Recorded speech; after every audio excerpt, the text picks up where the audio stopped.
Dear Patriots, before the news starts, please subscribe to our patriotic channel by clicking the subscribe button. Give us a thumbs up to this video. Don't forget to leave your opinion below in the comments section. Share the news on Facebook and Twitter so you friends see it. Thank you. Puerto Rico's governor destroys Univision anchor to his face for calling Trump racist. It is disgusting how people keep accusing President Donald Trump of being racist to Puerto Ricans after Hurricane Maria, despite the fact that he has committed billions of dollars in aid to helping the U.S. territory recover. Thankfully, Puerto Rico's governor hit back hard recently when a Univision host again accused Trump of racism. Asked Univision's leftist reporter Jorge Ramos in Spanish to Puerto Rico Governor Ricardo Rossello, when President Trump says that the real catastrophe was what happened in Katrina and not in Puerto Rico, why did you not defend the Puerto Ricans? Why didn't you tell him, Mr. President, that is not correct? For many, you are very subservient. Rossello, who is a Democrat, defended Trump in no uncertain terms, saying, well, because he didn't say that the real catastrophe was one, and not in Puerto Rico. He spoke of the Katrina catastrophe, right, and what we have always asked the president, after expressions or a Twitter issue, is clarity. Does the president recognize that this is a disaster? Yes. I flew over the island with him and he could see that there are hundreds of thousands of homes in Puerto Rico that are destroyed, and he recognized that in the conversations we had and afterwards. Ramos then tried to make things personal, asking Ricky, why do you continue treating Donald Trump so well? Is there not racism in the way that Donald Trump has treated you, Puerto Ricans, Governor? Puerto Ricans keep dying, and despite all this your attitude with Donald Trump is still the same. Due to the lack of aid, Governor. Because the aid they need has not arrived. In other words, the deaths and the wounded are because of the lack of aid that the government of Donald Trump has not provided in time. Said Rossello, not buying Ramos smears, this is real simple. I am here to get results, right? Not to focus on what is being said or talked about. I've now just heard an expression where it is said, by the mayor of San Juan, that the real catastrophe is what Donald Trump is saying, when every day what we are seeing is that the real catastrophe is what happened here in Puerto Rico. It's a hurricane. It's caused massive damage. That's what we have to focus on.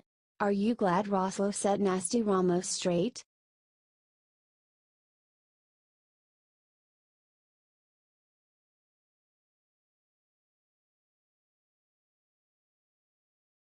Bernie Sanders accuses Trump of playing the race card by meeting with Putin. Bernie Sanders, like most Democrats, have no right to accuse anyone else of playing the race card. However, in a recent CBS interview, Sanders accused President Trump of playing the race card after being asked about seeing Putin. Senator Sanders, you tweeted something this morning about the president and his meetings overseas. You said, quote, President Trump has never met a leader of an authoritarian nation that he didn't like. And you named Russia, China, Saudi Arabia. Is that really fair? President Obama hosted a state dinner with a Chinese president. He was quite solicitous of the Saudi king. And he tried a reset with Putin in Russia. Isn't this what presidents do? Asked interviewer John Dickerson. No, you want to make friendships. You want to have good relationships. But at the same time, as we have a president attacking the media every day as fake news, encouraging Republican governors around the country to suppress the vote, playing the race card in the sense of trying to divide us up by the color of our skin, by the country that we came from, said Sanders. While he's doing all of these things, he has wonderful things to say about Mr. Putin. The idea that he reports back to us that Mr. Putin said that Russia did not have anything to do in terms of interfering with our elections, and he believes him, while he does not believe the intelligence agencies of the United States of America, is beyond absurd, he said. So Sanders is saying that Trump shouldn't befriend other nations because he calls out fake news?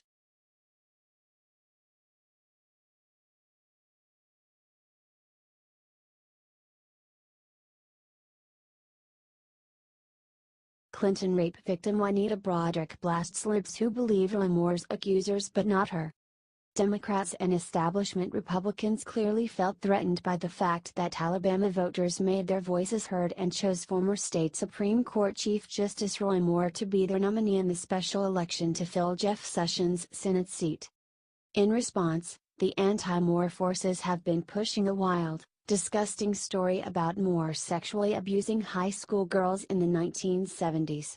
Unsurprisingly, the liberal media has bought into this narrative, and Senate Majority Leader Mitch McConnell has called on Moore to end his candidacy. It is strange, then, that this same media did nothing when former Democratic President Bill Clinton was accused of sexual assault and even rape during the 1970s and 1980s.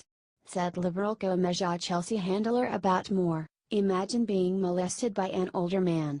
Then that man denies ever doing it and then goes on and gets elected to United States Senate. What kind of message does that send to young girls everywhere? And men, to all the men who abuse women?"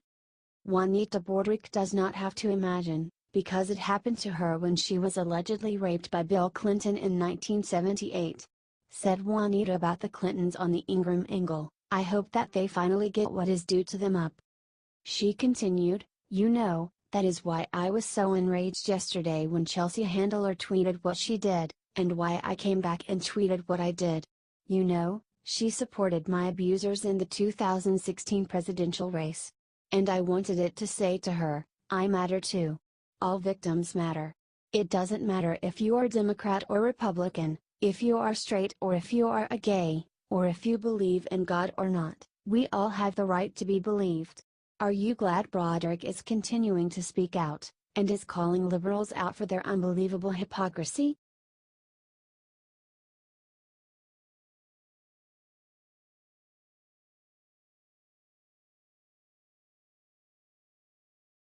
Six famous companies just pulled ads from Sean Hannity for crazy reason. Will you boycott them? Many people feel that formerly rock-solid conservative news network Fox News has lost its way recently, with the dismissal of Bill O'Reilly and the fact that some on the network like Shep Smith and Chris Wallace have been voicing their negative views about Republican President Donald Trump.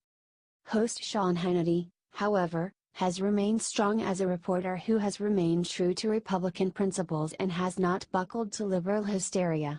On Hannity and his radio show, Sean recently defended Republican Alabama Senate candidate Roy Moore against the politically motivated smears against him that he is supposedly a pedophile and a sexual assaulter.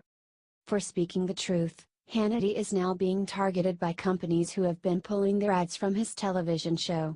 The most prominent of these advertisers is coffee giant Keurig. The list of other companies so far includes E-Trade, 23andMe, Realtor.com, Eloquia and Nature's Bounty. Wrote one liberal named Angelo Carusoni in a Twitter message to Keurig, "Good afternoon at Keurig. You are currently sponsoring Sean Hannity's show. He defends child molester Roy Moore and attacks women who speak out against sexual harassment. Please reconsider." Keurig executives buckled to this liberal and replied, "Angelo, thank you for your concern and for bringing this to our attention. We worked with our media partner and Fox News to stop our ad from airing during the Sean Hannity show. Many people have been boycotting Keurig and the other companies in protest. Will you join them?"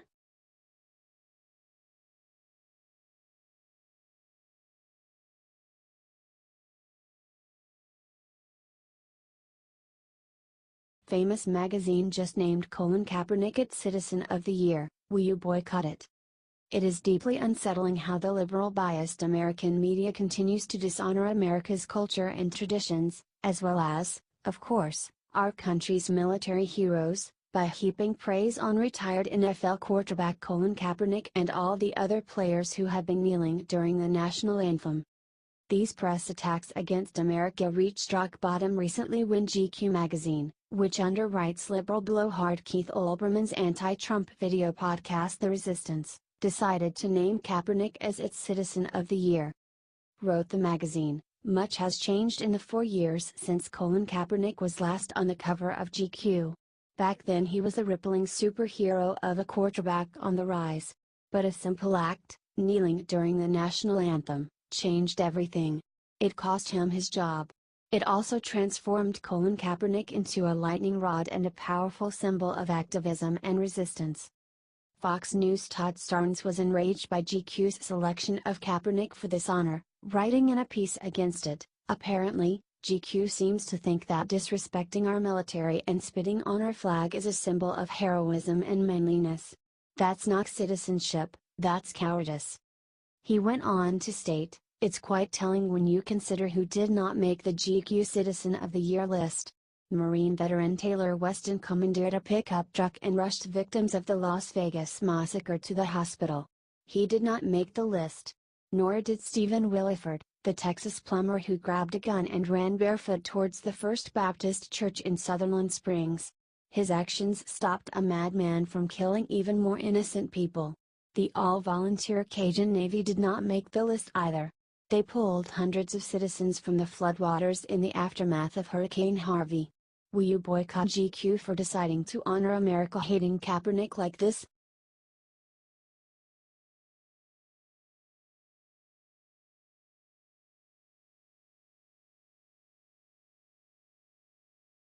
Breaking: Jeff Sessions may name a special counsel to investigate Hillary, she's screwed.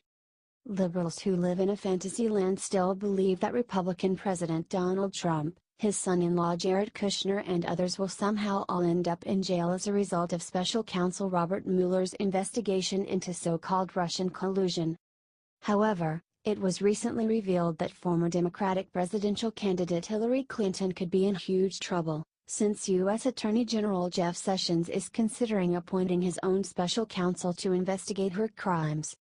In particular, this investigation would focus on the deal that then Secretary of State Clinton helped make in 2010 to sell part of a company called Uranium One, which mines the dangerous element, to Russia's nuclear agency Rosatom, which could be considered treason. This development was discovered in a letter written by Assistant Attorney General Stephen Boyd, which said, "The Attorney General has directed senior federal prosecutors to evaluate certain issues raised in your letters."